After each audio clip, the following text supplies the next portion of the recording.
an understanding of how this thing is going to work. I'm not a financial advisor. I'm not Smith Barney Nope. or Edward Jones or telling you to play the stock market or the money market. Okay. I'm giving you the words of the Lord that I get, and I'm saying that I think you're a numbskull if you don't Is that what the Lord said? listen to prophetic men that have proven track records of We've heard a ton of pathetic man. I don't know what you're talking about.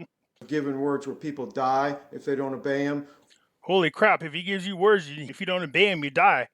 This guy's a lot more powerful than I thought. or winning $720 on a horse race that the Lord told me to win, and I never gambled again in my life. Wait. What? If the Lord told you to go bet on a horse race and you won it and you would never bet again on your life, I missed the message there. The Lord doesn't usually tell me to go gamble, but if he did, I'm just saying if he did, I'm going to go gamble. So many stories of I could give you thousands of words that have come true, but I only have so much time. Each time I come on here for 30 or 40 minutes, I don't have the time to sit here and list all my resume credentials. If you can't discern that I'm the real McCoy, then you need to hit the door and go and listen to Vital Brad or Pimpy Oh, especially or me. Skimpy. Is there a or Skimpy? I support the you should listen to Pimpy one. Wait a minute. Is there a Skimpy? Skippy Peanut Butter or whatever Dinar Guru you want to listen to that's all about the news in Iraq, and they have their purpose and they have their place. Look how he holds his hand. That's the news in Iraq. This man's a very religious man, so be careful. You know how it says he's got the whole world. Well, he's got the Iraq news in his hands. And I'm not trying to make fun of those guys. Oh, you're not? I'm trying to say that I'm doing a different work here. I'm a Dinar preacher that's trying to call you out of money and out of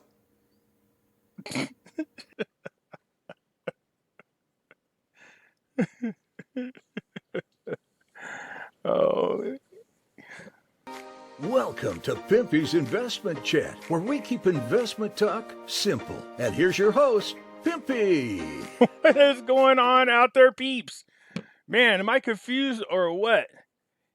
The whole thing about the dinar is it's an investment and you're hoping to make gains off of it.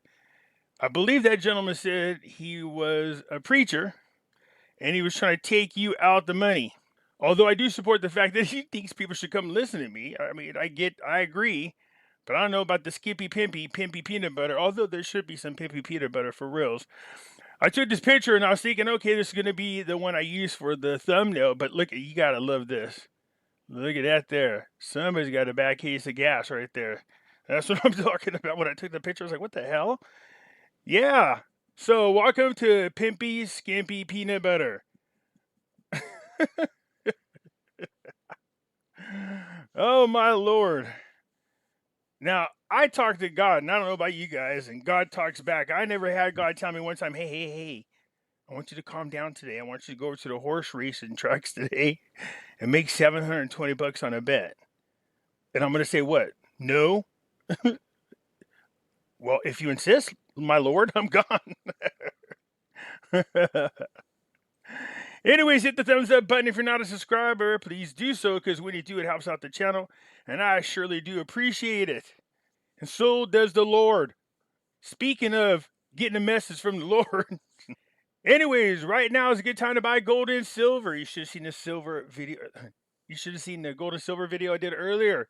Listening to Mike Gleason from over there at Money Metals brought up a couple points that I was talking about. First of all, inflation is way higher than people anticipated. The US dollar is losing more purchasing power. And that's what I've been anticipating.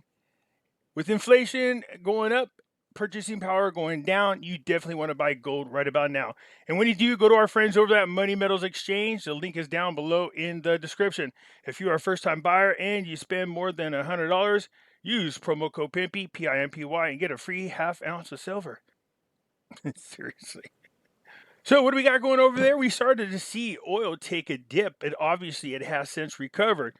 Oil prices jump above $95 a barrel. That's what we want. Well, not for us over here in the United States, obviously, because it costs a lot to drive. And since I've had my license suspended for what now 6 years, yeah, I'm not in no hurry when gas prices this high. Anyways, $95 a barrel. We know how that helps out Iraq. It gives them more money to do what? Build up more private sector so they can offer jobs to the youth who are not exactly happy campers because they want to work.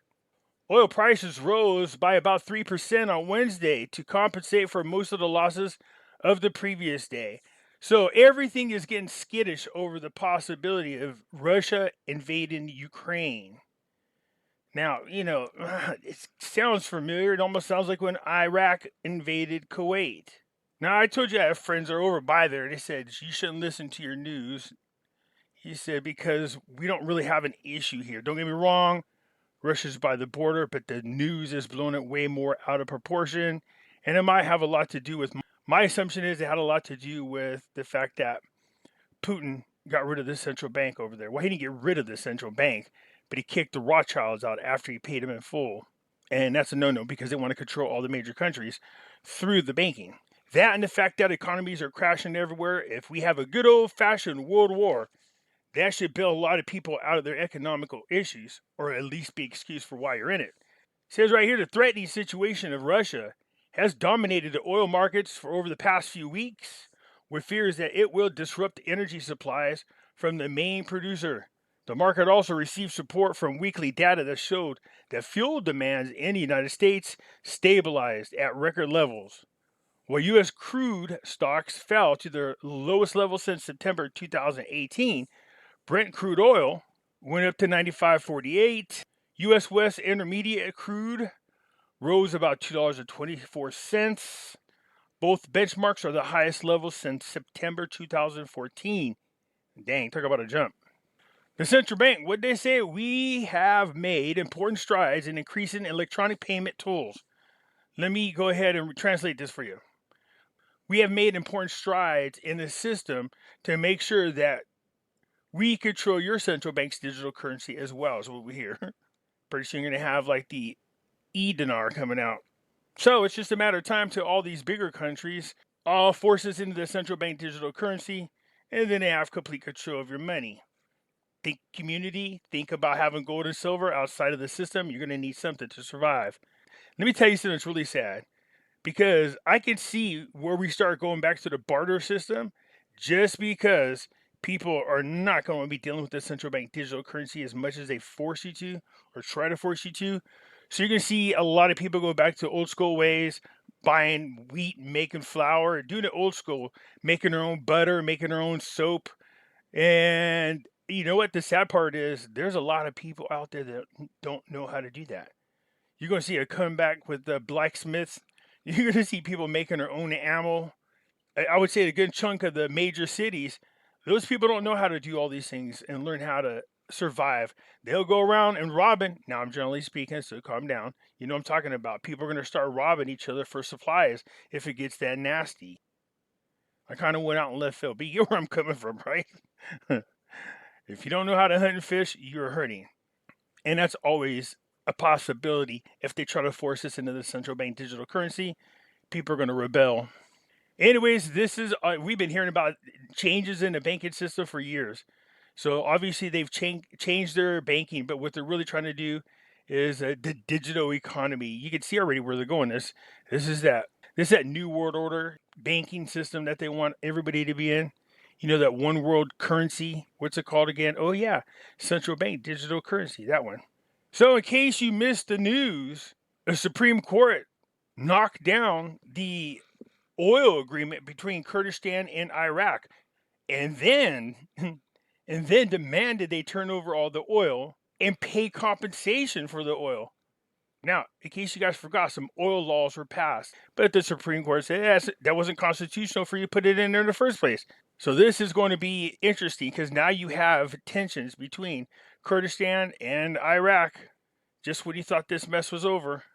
Anyways, let's see what's going on here. The Ministerial Security Council issued a decision related to managing oil with the region, activating arrest warrants, and controlling prices. Yikes! On Tuesday, the Prime Minister and Commander-in-Chief of the Armed Forces, Mr. Al-Kadhimi, chaired the meeting of the Ministerial Council for National Security, and the meeting discussed the latest development in security situations and developments in Iraq and regional areas. The council hosted the Minister of Oil to discuss the recent federal court decision on management of the oil in the Kurdistan region, in addition to a number of other issues on its agenda. Now, you heard Barzani, Halabasi, and them say, look, we are going to defend our rights at all costs, and that includes our oil. So here we go. It sounds like possible civil war going on over there. Why not? We got them everywhere else. So with the new government being formed, all these other things are happening that are seriously drawing up some, at the very least, yellow flags. It says the meeting discussed the continuation operations of our security forces to pursue outlaw gangs and activate arrest warrants that have not been done for a while. And the council confirmed the provisions of all means of support to the security forces to carry out their duties and enforce the law. The council also confirmed the follow-up to the directive issued by the Commander-in-Chief in Armed Forces regarding monitoring the prices of food commodities, controlling price manipulation, and people's food, and bringing them to justice in accordance to the law. So you got price hikes going on over there. It happens everywhere. It's even happening here. The Kurdistan region continues with Al-Kadhimi to mitigate the repercussions of the federal court's decision, and the Kandahar Alliance is commenting. The Deputy Speaker, Kurdistan's Parliament, Harami, said to the representatives of the region and the federal government began communicating with Iraq's Prime Minister in order to mitigate the repercussions of the federal Supreme Court's decision, unconstitutional of oil and gas law for the government. Harami told the news that this unfortunate decision issued by the federal court judge is unconstitutional, adding the representatives of Kurdistan region in Baghdad are in contact with the Prime Minister to mitigate the repercussions of this unconstitutional decision and remedy the matter. Now, a lot of people from Kurdistan are claiming that this is a political decision and not a constitutional decision by the judge, which is kind of shocking because it sounds to me like they had the same problems as us over here. We have activist judges as well. He said he continued by saying that this decision is not only related to a political party in the Kurdistan region, but is related to the region's constitutional status. So what they want to do is start up right away so they can start direct negotiations to solve this problem and within a specified timeline. The coalition also called on Iraq's parliament to legislate the oil and gas law in line with the constitution text and the interests of the Iraq people extended from Kurdistan to Basra. Yeah, it's a sticky situation. I'm not sure exactly where they were going with this. I mean, I read the decision, and basically what it says is, hey, the law that you guys passed was unconstitutional, therefore we're not honoring it, which really hurts Kurdistan. Of course, the United States is buddy-buddy with Kurdistan, and it didn't take long for an American to get over there. So you got Matthew Toller, the American, urges Erbil and Baghdad to understand and cooperate to resolve the differences. They want this squashed really quick. The U.S. Ambassador to Baghdad, Toller, on Wednesday, that his country encourages the Kurdistan regional government and the federal government to reach understanding and coordination between them to resolve differences and outstanding issues between Erbil and Baghdad. So earlier, the Kurdistan leader, Barzani, received at the Saleh resort the U.S. ambassador. So it just goes on to put quickly in a nutshell that, look, these things got to get resolved and get resolved quickly. The last thing we really want to do is disrupt the stability of Iraq. That's the last dang thing we need, because then we just go all the way back to square one. Sadr demands that the Iraqis be spared the damages of interest occurring from the high exchange rate of the dollar. The leader of the Sadrist movement demanded on Wednesday that the Iraqis be spared the interest damage gains from the rise in dollar exchange rates in this country. So he posted on his Twitter account, the rise in the dollar exchange rate and the benefits and damages that it entails should not at all cause a rise in the prices of the commodities in the market, especially the imported ones. Sadr stressed the need to work through economic security to push all merchants who seek to do this, and the like according to the law, especially among the people approaching the month of Ramadan. So we know this. This is what usually happens when you see people spike the cost of food. Well, why is that? Because the dollar's losing its purchasing power. You have employees are going, look, the cost of living is going up because of inflation. I need a raise. So yeah, you can see here, Barzani, the federal court's decision is a purely political decision, and its goal is hostility to the region. Barzani, being the big dog over there in Kurdistan, you can understand his outrage over the situation. It said the head of the Kurdistan Democratic Party, Barzani, attacked the federal Supreme Court's decision that the oil and gas law of the Kurdistan region's government was unconstitutional and canceled. It didn't just do that, it's what the court said too. It said the court obligated the regional government to hand over the entire oil production from the oil fields in the Kurdistan region and other areas from which the Ministry of Natural Resources and Kurdistan's government extract the oil and hand it over to the federal government, represented by the Federal Ministry of Oil, enable it to use its constitutional powers regarding oil exploration, extraction, and export. It said it is obligated that Kurdistan's region government to enable the Iraqi Minister of Oil and the Federal Financial Supervision Bureau to review all oil contracts concluded with the Kurdistan regional government regarding the export and the sale of oil and gas for the purpose of auditing and determining the financial rights owed by Kurdistan's regional government as a result of the oil law, and to determine the regional share of the general budget and in the form which guarantees the delivery of the rights of the citizens of the government of the Kurdistan region from the federal government. Sounds like the judge put the smackdown on Kurdistan. Well, that's not good for us. We need the region to be stable. Anyways, we definitely want it to stabilize there. We don't need that kind of trouble, let alone more attacks by ISIS, very small ones, but even so, the last thing you need is for Iraq to become unstable again. Then it's back to square one. He's shaking my head. Anyways, that's it for now, you guys. Hit the thumbs up button. If you're not a subscriber, please do so, because when you do, it help out the channel, and I surely do appreciate it. And I'll catch you later. I'm out.